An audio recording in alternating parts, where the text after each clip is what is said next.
Hello, I'm Donald McCauley and welcome to the BMJ Leader Conversations. Today I'm speaking to Ming Ka Chan.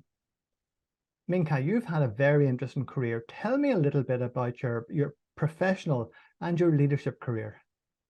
So I've been a pediatrician since '99 here on Treaty 1 territory, which is in Winnipeg, Canada. I do hospice medicine, and I also go to the north to Nisququoyastik Cree Nation to practice outpatient clinical medicine. And in terms of leadership, I come at leadership from a purpose of thriving and ensuring helping others to thrive. And so I've worked in that in terms of resident leadership development as well as in faculty development. And more recently, really working with other health professional learners in developing some of these leadership capabilities. Well, before we go on to talk about leadership and your clinical career, tell me a little bit, or rather, tell our listeners a little bit more about the Treaty 1, where you're working, the Indigenous population, and how it affects your career. I think learning about the original peoples, so the Indigenous peoples of Canada or Turtle Island, and how they've been impacted in terms of the care, the inequities in care, as well as the societal inequities are important. The treaties were signed and not upheld. In Winnipeg, Treaty 1 would be the first treaty that was signed in the 1900s. And there was supposed to be an exchange of land, which happened in terms of lands were received, and but unfortunately there was there have been ongoing negative impacts and not upholding of the treaties across all of Canada. There was a Truth and Reconciliation Commission that was done with recommendations that affect health, but also affect the work that we do in education and society. And so I did take on a role in equity and social justice for my Department of Pediatrics, and really looking at how we can look at improving the inequities in care in the child health context has been some of the more recent work that I've been doing. I would say that my work going to the north in terms of the Indigenous communities to help provide care has been one way of reconciliation in terms of social accountability and meeting the needs of communities.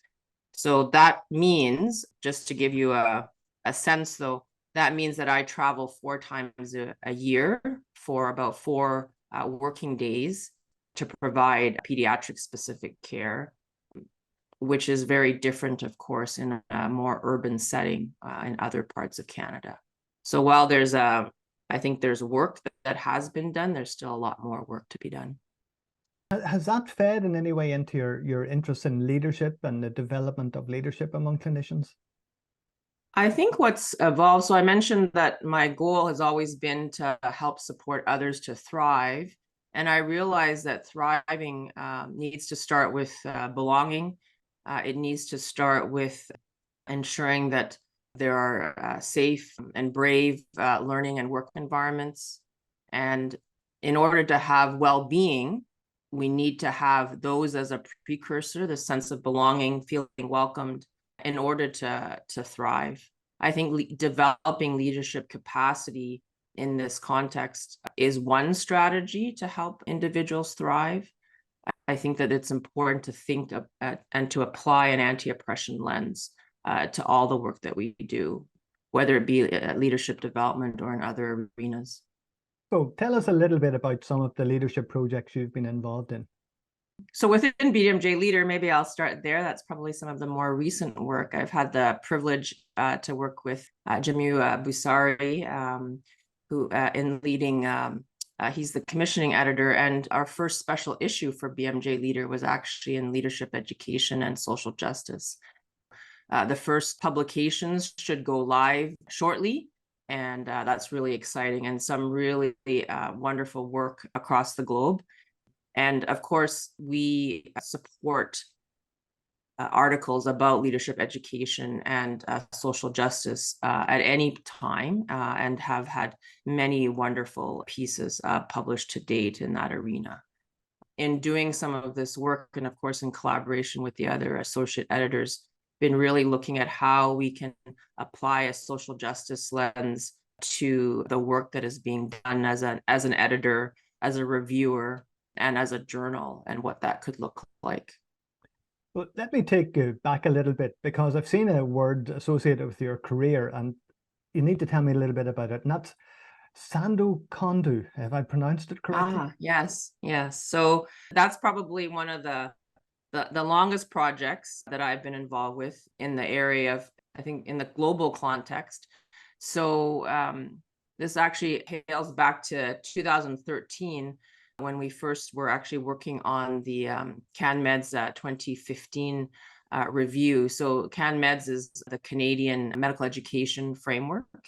And in that process, we were reviewing, at the time, what was called the manager role. And during that process, we renamed it to the leader role to really emphasize the importance of leadership capabilities. During that time, we engaged with other partners, University of Toronto in particular, who were also interested in furthering leadership capabilities for residents and for faculty, and came up with an idea to develop a summit to have a conversation. So the International Summit on Leadership Education for Physicians was born, and the first one occurred in 2014. Through those meetings, we then had opportunity to engage about what should be done in terms of leadership, supporting leadership capacity worldwide. And Sano Kondu was born out of that. So Sano means health, and Kondu means leadership in a language, Esperanto, which is a universal language. And from there, we have had many initiatives and many partnerships and coalitions that have been built. That has been lots of fun. Initially, it started with 9 online modules for resident leadership development that had collaborators from across Canada and parts of the globe in terms of partnering to create that, including patient partners and learners. And then through the most recent work has been actually in partnership with the Equity and Health Systems Lab, and developing, I think really with the pandemic and a clear need for peer support in leadership, was the development of several virtual monthly series where we gather to talk. One series is particularly focused on social justice and leadership. And so we have monthly conversations with individuals around the globe, talking about their perspectives on specific areas, whether it be talking about anti-racist practices, to addressing climate change and planetary health, really diverse topics that are what leaders need to think about and address in the current day. Now, you mentioned CanMEDS, but Yes. you very modestly didn't mention the fact that you'd been given an award by the Royal College of Physicians. Tell me about that award. So yes, that was really exciting. So that was awarded in 2021 for some of the work that I've been doing in CanEd. So I will say that while my passion has always been in leadership and education, and more recently, I think, an emphasis on social justice and that intersection, I am a generalist educator.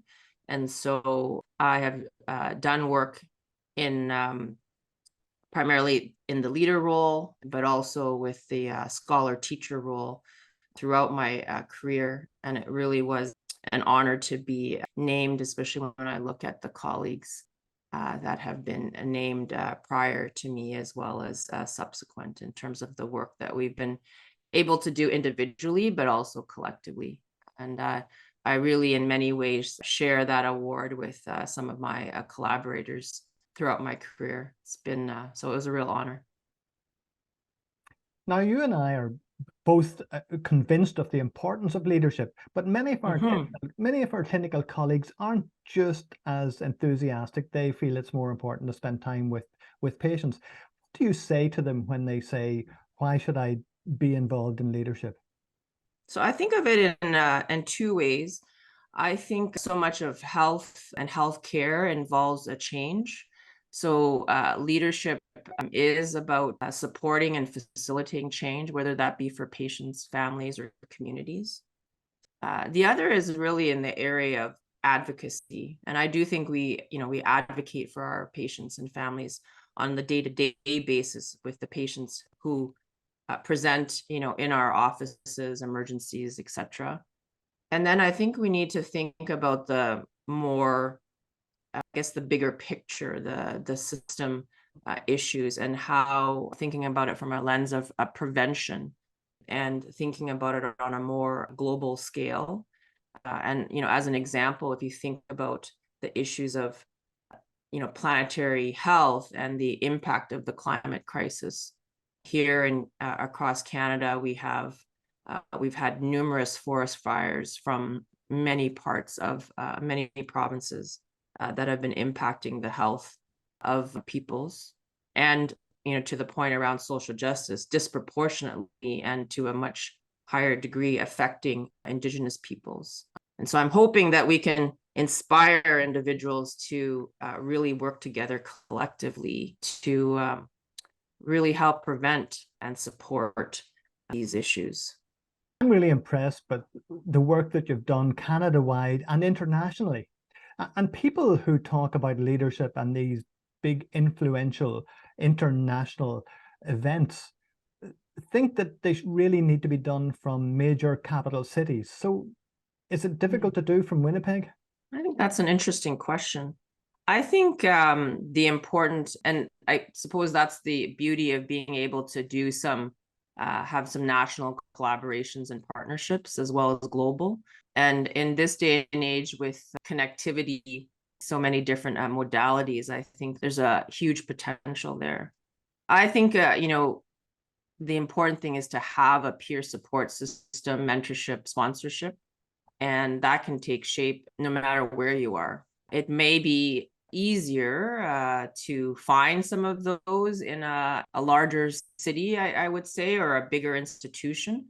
But I will say that most of my long-term mentors and peer support members are actually from across the globe. And so that's been a wonderful opportunity to collaborate and partner.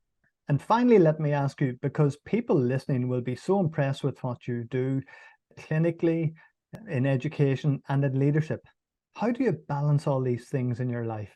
So I'm only at 25% clinical at this stage, which was an evolution, I think, in my career, and a deliberate one.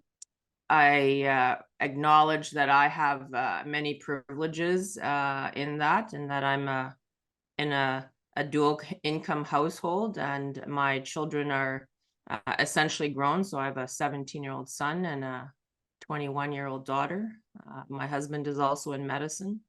So I think I have a family support system here that really nurtures that. And I've been lucky that throughout my career, I've had a lot of flexibility in doing that.